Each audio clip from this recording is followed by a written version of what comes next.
hiti zalaya loyang kitang sa lam kul sim khom bangin lung khat ki sauti hey atol lai li bangin vei khom u hiti paula hamo ki bang lo kul ko ni hiu ve son le kanin ei gom ui lam khom u hiti kam nom lo nun no bi hiu ve nem dit dit in lam khom ti kam nom ka chan phi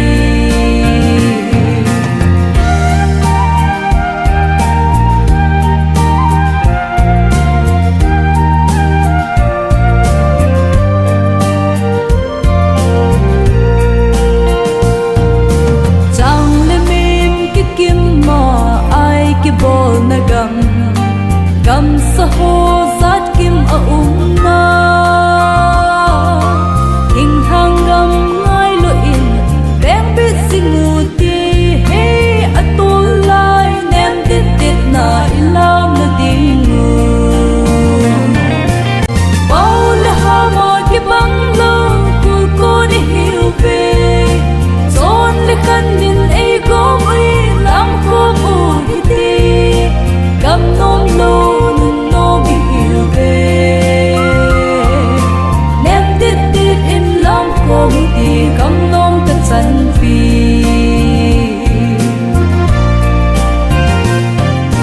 si tui bang long khom in mang khom u hiti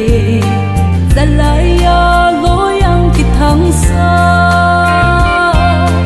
lam kul sim khom bangin lung khat ki sauti hey atol lai li bangin vei khom u hiti paula hamo ki bang lo kul ko ni hiu ve son le kanin ei gom ui lam khom u hiti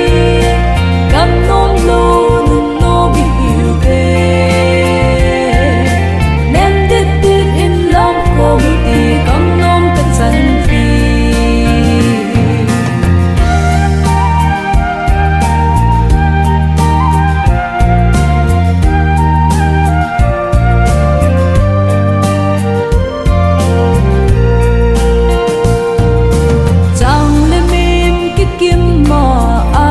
bol na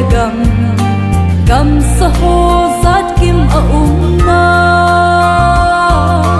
hing hang gam ngai lo in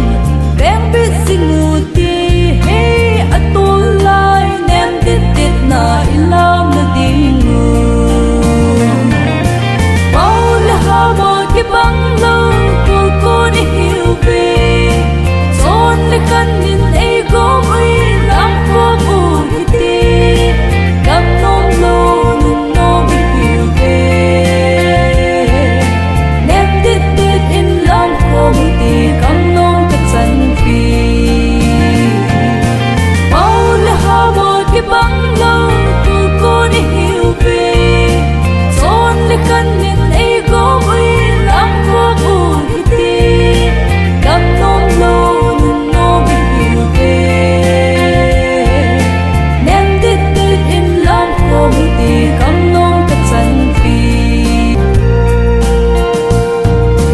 chang le mim ki kim ma ai ki bol na gam sa ho zat kim a